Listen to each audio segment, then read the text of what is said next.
All right, thanks for checking out this episode of the Thunder Underground podcast. My name's Trent. My name's Jason. And we've got an episode for you this week that is going to feature an interview with Jon Olivarez, one of the guitarists for Sons of Texas. Yes, we had a good chat with them, and they put on a great show, and we'll get into all that.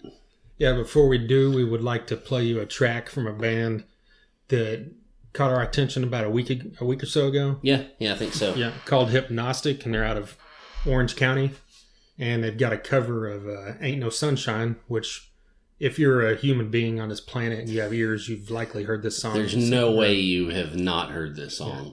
But this is, of course, a different take on it because, we're a hard rock metal podcast. So, of course, this is a hard rock band. And it's a pretty cool version, I think. So take in a listen to this and let us know what you think. And we'll be back in a few minutes.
She's always gone too long. Anytime she goes away,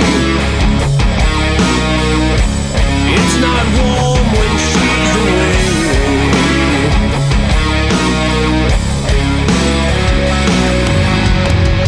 I wonder this time where she's gone. I wonder if she's gone to stay. This time where she's gone, I wonder if she's gone to stay. Ain't no sunshine when she's gone, and this house just ain't no home anytime she goes away.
Sunshine when she's gone. Only darkness every day.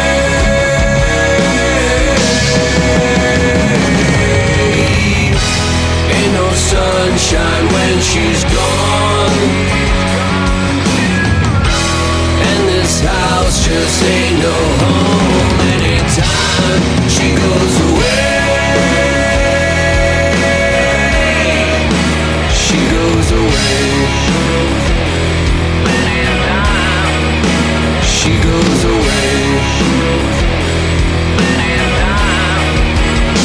goes away. It's not warm when she's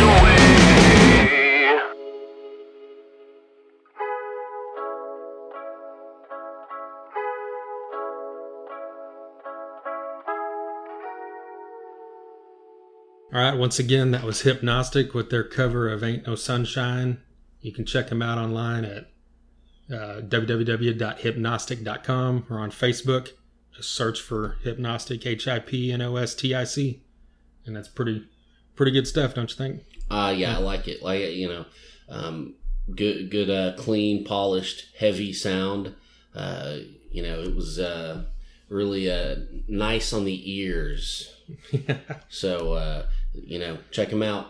Yeah, look into that stuff and shoot them a like, and then shoot us a text or an email and let us know, or a message, and let us know what you think. A text? Yeah. These people have our phone numbers? Well, they have yours.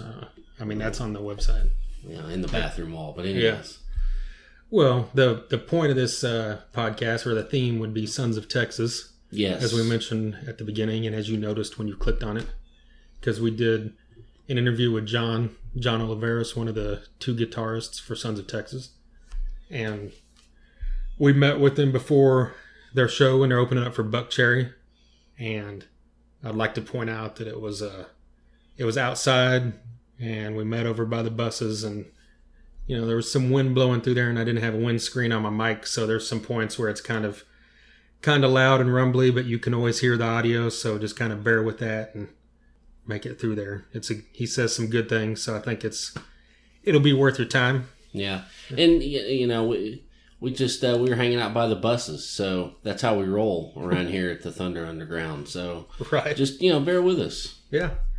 Well, talking about Sons of Texas, if you're not familiar with them, you should definitely check these guys out. Their first album came out in March. We've both been big fans of this since it came out. Oh yeah, the minute it came out, it struck a chord with, the kind of what we talked about in the the interview.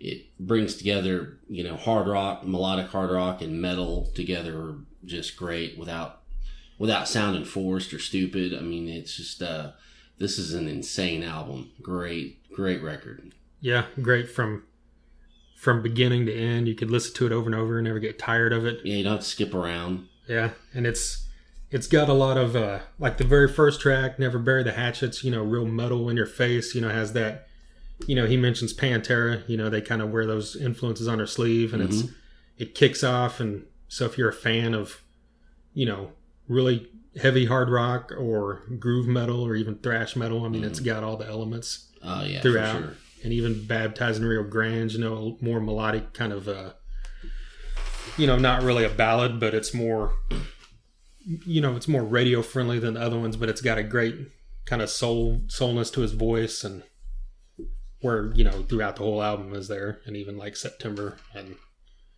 some other tracks.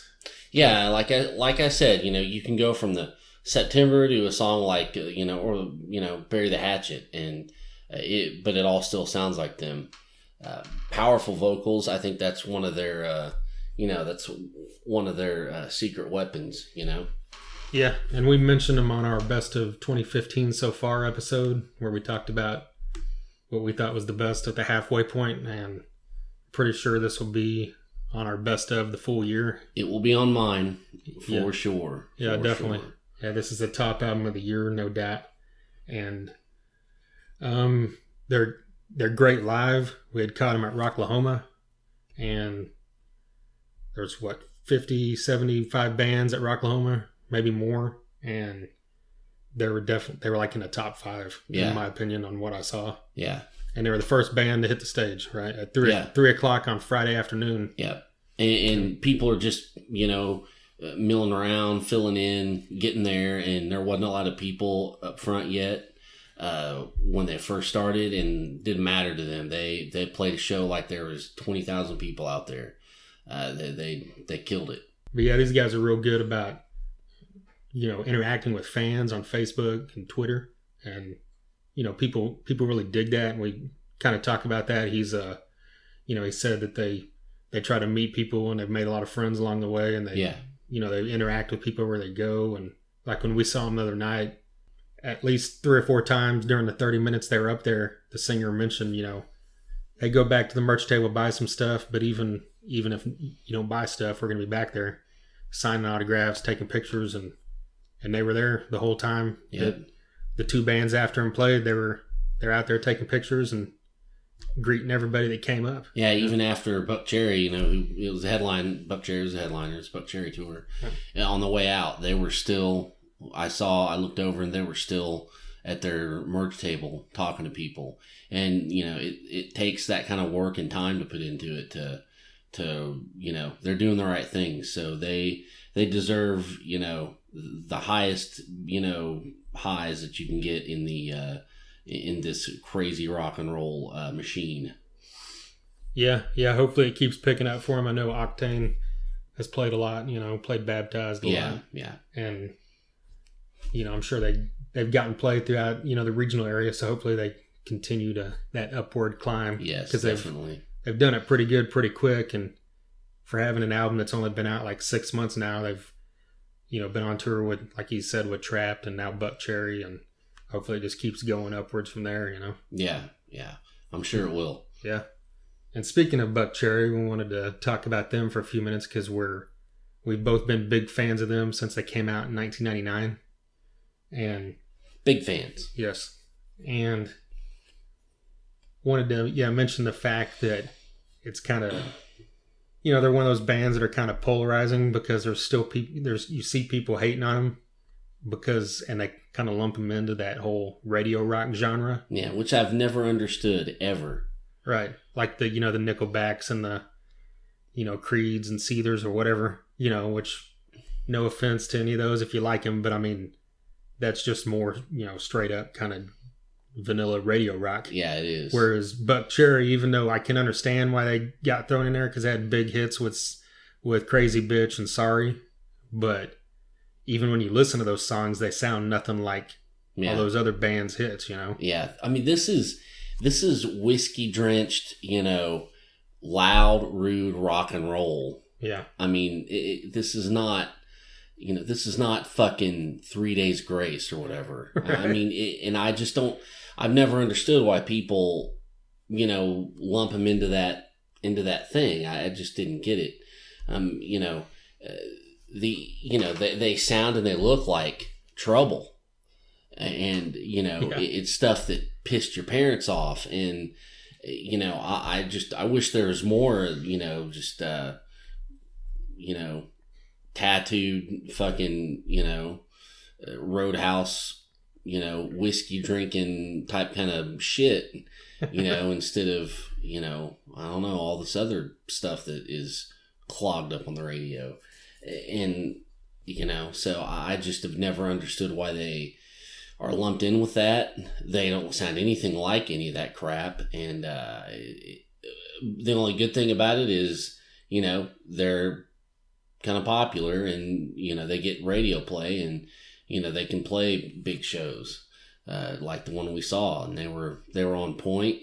I really liked their set list. They seemed to be mixing it up. You know, so there wasn't I mean, there's a few things I wish they'd play, but you know, hey, they can do what they want. Right. Yeah, and that's a good point, because I mean, if you go online and look up their set list, every single show is different. They're one of those bands that it does. I mean, there's the core of, you know, half the set, you know, was always the same with the standard hits and the you've got to do your Lit Up and your Crazy Bitch and, you know, whatever. But yeah, the rest of them just rotate in and out, and they'll be like, you know, when we saw them the other night, they played Imminent Bell Out and Water, which I'd looked at set list, and you know, they hadn't been on there in a few months, it looked like. Yeah.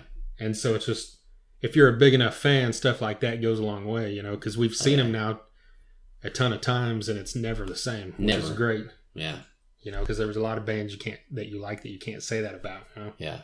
Yeah, for sure. And the cool thing is, I think you could tell that they're, you know, even though they've been, well, two of them have been doing it for 16 years, but, you know, the kind of core of the band's been together for a while, you know, with Stevie D, and I'm drawing a name blank on the drummer's name, but he's been there quite a while too. Yeah. So, but you can tell they still dig it, because Keith Nelson, you know, is kind of that guy where he's just a little more, you know, he's a subdued compared to a lot of guys in his position. Yeah, a little bit more stoic. But like when they were playing Bring It On Back or Tight Pants or The Madness, one of those new songs. Yeah. he was running between the drum riser and his, mic, and then he was doing the Pete Townsend arm swing. It's just like he was really, you could tell they're really enjoying playing this new stuff. And not that he wasn't enjoying the rest, but I'm just saying that since that's not really his style, it's cool to see. Yeah. Still have that energy at that, been around that long now. Yeah. Well, it keeps you going, and it keeps you invigorated when these guys are doing their new stuff, and they want you as fans to get into it as well. So it's good that they don't just stand there. And I thought the new stuff was received well. I think "Bring It On Back," the song, I think that's one of the best things they've ever done. I'd put that up against anything. That is a great song. That's one. I mean, I listened to that record start to finish, but I always kind of hit repeat on "Bring It Back" a couple times, and then get the rest of the record in. It's called Rock and Roll. It's a great record. Yeah, it's another thing I wanted to mention. We kind of touched on it a few episodes ago when it came out. Yeah, and I'd only listened to it I think once at that point, but now having listened to it several times, it's really, I've liked everything they've done, but the last two albums I didn't dislike them. They just kind of didn't really do much for me as much as the first four did. Yeah. All Night Long and Confessions. They had good tracks, but I didn't go back and listen to them over and over like I did, the first four albums. And this one is kind of back to that, that first group of albums for me where it's like every track is great. Has that, Buckcherry vibe, where it's what it's supposed to be. Yeah. Like the title of the album is perfect, rock and roll. Definitely is. Yeah. As corny as that may sound, it's like, that's all it is, right? Rock and roll, people. Right. Well, is that all we want to say on this subject right here? I think so. We got this interview with Jon Olivarez from Sons of Texas coming up, and, we're excited for everybody to hear it. Yeah. So thanks again to Jon for doing this. Check out Sons of Texas on Facebook and Twitter and online. And like we said earlier, grab that album. It's great. You'll love it if you love hard rock or metal. It'll knock your block off. Right. All right. Well, let's get into this interview with Jon.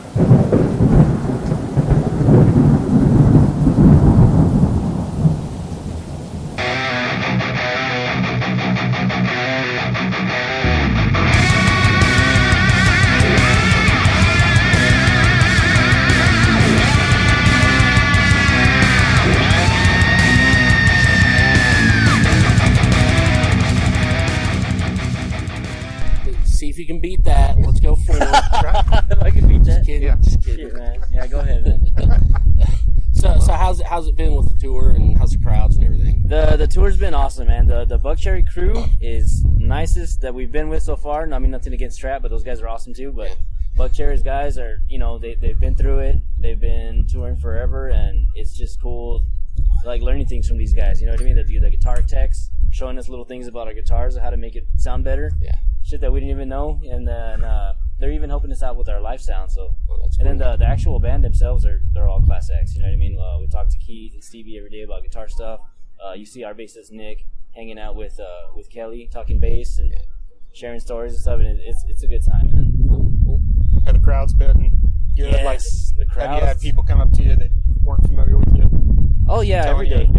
I would say maybe 15 to 20% is there that know about Texas, about Sons of Texas. The Texas shows, obviously, there's more people because that's where we're from. But all the states that we've been to, there's a good amount of people that know who we are. But the majority of the crowd gets blown away that the opening band sounds the way we do. Normally the opening bands are kind of softer or not as good, whatever. But we've been doing pretty good at opening the show. So yeah. Well, you mentioned, that just caught my attention when you said Texas. You were originally called Texas, right? Yeah. So, what prompted the name change? We never intended for the band to go, worldwide or even national. So when we were a local band, we thought that Texas was the perfect word to sum up how we sounded, And when it started getting to a point to where we were getting labels interested in us, that was one of the things that all the professionals would tell us, you're going to have to change your band name because you can't market that. You can't sell it. You can't, right. And then not only that, there's a band in Scotland that has that name already copyrighted to them. So we were like, fuck, man. So we had about a good 8 months to think of another name, and we couldn't think of anything. And Sons of Texas came up a couple times, but there was the whole Sons of Anarchy thing, and then there's a motorcycle club called Sons of Texas, and we were like, it might be kind of tricky, but let's see if we can get it to own it, and we hit up the people that had the band name copyrighted, and they tried to sell it to us for like $12,000. We were able to talk them down, but they weren't even touring. It was like a couple like 40-year-old dudes playing country music at the local bar, and they had like one shirt for sale, one CD, but they were like, oh well, you want this, you got to pay for it, so. But we had a lawyer track him down, and we were able to own the name after that. So, Sons of Texas. So there's a band in Scotland called Texas. Yes. They're kind of famous. They've got a couple gold records over there. Yeah, that's nuts. And they have like a girl singer. They sound nothing like us, but they sound nothing like Texas either. But right. I mean, I don't even know how they came across that name. Who'd have thought? Well, how do you? What do you attribute? Because I mean, you guys have been around several years before your album came out, but since it came out, you've kind of had a quicker rise than a lot of bands do when they put out a debut album. Yeah. So, like, what do you attribute that? There's a combination of factors, but a lot of people, we get into a lot of people's ears because of Octane Radio, right? That YouTube, and I would say playing the big festivals that we were on. But there's also a lot of bands that are on the radio and play those festivals, but don't get as much of a good response as we do. I think one of the like I said, it's a combination of things. One is the type of music we play really hits some people close to home. They really feel like it reminds them of what they listened to growing up. A lot of people, say Pantera or the early Metallica, which is cool because that's shit we love too. Yeah.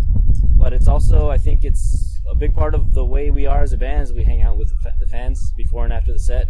We even exchange numbers. We respond to people on Facebook, and it's something that a lot of rock bands seem to think that you shouldn't do in order to stay mysterious from your fans. But I don't buy into that. I think it's developing a personal relationship with your fans is one of the better things about touring, I think, and it has been for us. Because we'll show up to different towns and states, and people remember us. We remember them. We hang out. We talk. We know about each other's families. Like how's your wife and kids and stuff. It's just the way it is. You're building a family everywhere, Yeah. That's one of the things that helps us grow as a band, so fast. People dig that. I mean, you respond to them on Facebook. Yeah. Because, I mean, a lot of bands, they post something, you never see them again. Yeah. It goes 40,000 likes or whatever. Yeah. But so many people remember that. This one comment. Right. And I mean, we can't respond to everybody all the time. But, I mean, the fact that we are trying to get out there, it used to be easier when we get like 3 or 4 comments or like 10 likes on a status. But now, we get a couple hundred and, 40, 50 people are starting to... Imagine trying to have like 40, 50 different conversations at once. It's kind of tough. Yeah. So usually only me or Jesse responds. The rest of the guys, they have other jobs in the band to take care of. So sometimes we get a little backtracked. Yeah. Earlier you were talking about Pantera and Metallica and whatever, and that's one thing I thought was cool is how you guys have that heavy, that mean thing going on, but at the same time you can do Octane and you've got slower stuff, and it doesn't sound corny. How have you pulled? Because I don't know, that's like hard to pull off, and it's hard to. Yeah. How do you think you guys did that? I think a lot of it has to do with Mark's vocal tonality. Yeah. It's cheesy as it sounds. I think when you try to sing like a ballad with a high pitched voice, a lot of manly dudes will think it sounds kind of it's not really to their liking. But Mark has a way of singing, and he sings in that blues key to where it's like the most common and easiest to get into kind of music, and I don't know, because we hate cheesy songs. So if we were to write one, we'd just weed it out real quick. And if we thought it worked, we'll throw it on the album, and hopefully other people think it's cool too, man. We've had a lot of metalheads come up to us and tell us their favorite song is September, which is one of the ballads on the album, awesome. which is pretty cool. So we need to start playing that one live. Yeah. What was I saw that you guys just did a morning show. Yeah. How was that? I mean, it was what time did you have to get up? Yeah, they wanted us to be there at like 8 a.m. Oh, that's and not too bad. The night before, I mean, we finished these shows about 12:30 at night. Yeah. So we were about, I think, 3 hours away. Yeah. So we weren't about to drive 3 hours, get there at like 4 in the morning, and then get a hotel and sleep for 2 hours. That's true. So what we ended up doing is we drove out to the TV station, and we crashed out for a little while, and they wanted us in there at 8 o'clock, and we were all like puffy-eyed and, getting coffee and stuff, but we pulled it off, and it was fun. It was a little bit out of our element, the bright lights, and you feel the eyes on you, even though there's only 10 people in the room, it's being broadcast live, so you're playing your songs that you played over and over, like if you played it for the only once before, like you're feeling like you're going to mess up. But yeah, it was cool, and it was good exposure. I think they came to us for that one. I think they had set that up on their own. They knew that we were playing that day, and they wanted to reach out, so that was cool. Did you play any of the heavy songs acoustic? Or was it just September? It was September. We did Baptize acoustic, and we did Blame Shift. Blame Shift is one of the heavier ones, but Jesse and Mark changed it around to where it's acoustic style. Because we never liked when bands take a song and just play it on acoustic. I always like when they change it up. They sing it differently. It's a different key, different what's it called, like a time signature or something. And that's what we did with Blame Shift. We tuned up a little bit on it. The phrasing of the lyrics is different, and it's a different song. It's the same song, but it's different, and it's refreshing. So that's what we like to do. Yeah. Like who, besides Pantera and Metallica, who were some of the big influences on like you personally? Me, I get a lot of guitar wise. I get a lot of groove from like my Seven Dust. I get my chops from learning Lamb of God songs. And just, a lot of AC/DC rhythms, I think, there's just this in the pocket groove, a lot of space between the riffs.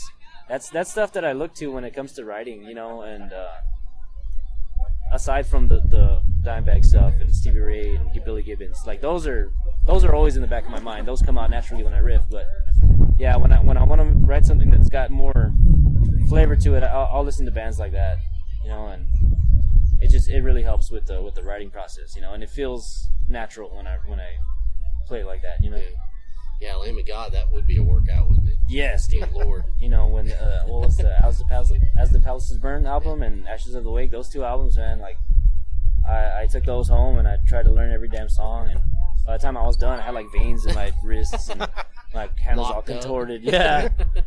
Nice. Have you heard the new? Yes, new Lamb of God? Yes, yeah. I've heard that one maybe all the way through, like at least 3 times already. Josh, he did that record. He did our record. Wilbur, yeah. Oh, okay. So it's just anything he does is fucking awesome to me, and it would be awesome if that guy had his own record label, and he just because every band he works with, like, is fucking awesome. Like All the Remains is great. He's doing The Devil You Know. He's doing Trivium. Like all that shit's fucking awesome. Yeah, I love it. Yeah. So before Trap, did you guys tour with anybody? No. All shows. We did 2-week runs. Yeah, it was full of festivals like the Welcome to Rockville, Carolina Rebellion, Rocklahoma, but they were linked by headliner shows. And that show for us was that tour for us was kind of like, throwing us into the mix of getting out there and being on the road. Because before then, we never really toured longer than 3 days at a time, Mm-hmm. So for us, it was a new awakening. But the Trap tour was the first direct support tour that we did, where every show was the same bands. Yeah. It was a lot of fun. I think it went a lot smoother than most first bands start off. We had a lot of, my dad's a mechanic, so he helped us out with the van. Our bassist, Nick, does our finances for the band, and he's very frugal when it comes to a lot of things. When we buy food, no combos. Everybody drinks water, and, whenever we're going to get gas, we do it at certain gas stations that have the lowest prices and stuff. So we plan everything out, and we come home with a pretty good chunk of money so that we're, happy in those months off in between tours. That'll only keep you on the road later on, That's good. That's good. Yeah. Yeah, anything lined up for after Buckcherry? What, man? We don't. There are some things in the works, but nothing's been confirmed as of late, and it's kind of getting close to the time where we kind of need to hear something back from somebody, but if not, then we should be okay for the rest of the year, and we can start touring up again probably in late January. I think for most of the holidays, we're probably, most bands take them off, because they want to be home with their families and stuff. Same goes for us, A lot of birthdays in my family too are in December, so it would be nice to be around for those days. I lost my train of thought. I know it's kind of early because the album just came out in January. It came out in March. Oh, the March? single came out in January. Okay, Yeah. that's what I was thinking. So are you guys riding on the road, or stuff? We've written maybe 3 songs on the road, but we didn't finish them because we had just the acoustic. It's hard to pull out our instruments on the road because everything's Tetrised into the trailer. You know what I mean? We got a small little trailer. So if we have 2 days off, we're not going to unload everything into our friend's house and jam out. But we pull out the acoustic guitars and we play a couple chords, like chord progressions. Marco can think of some stuff, and we've got like 2-3 songs in the works from being on the road. Aside from that, we have a lot of old songs that we want to rehash, and after touring, you learn what works with audiences and what doesn't. So it kind of helps you write the next group of songs. What you want to. What I would like to accomplish is for people to see us once and to be hooked already. Yeah. Not to where they have to buy the album, listen to it for a week, and be like, you know what? I actually do like this band. Because if we can get people into our set the first time they see us, it's a faster growing audience for us, and it's just music's all about expression and just having fun doing it, but it's always more fun when there's more people into what you're doing, True. Well, okay, let's say once the holidays are over and you're ready to go back out, who would you really want to call you? Who would you like to dream? Well, there's somebody that I really, really want for us to call us right now, but the dream for me would probably be Foo Fighters. Yeah, and I think that Slipknot, of course, would be awesome. Lamb of God would be those top 3 would be awesome. Godsmack would be a great tour. Yeah. I've really been wanting to hear from Seven Dust. I fucking love Seven Dust, and their new song's awesome. Yeah, they're good, man. If you've seen them live, you know that those guys have been touring a while and they know what the fuck they're doing.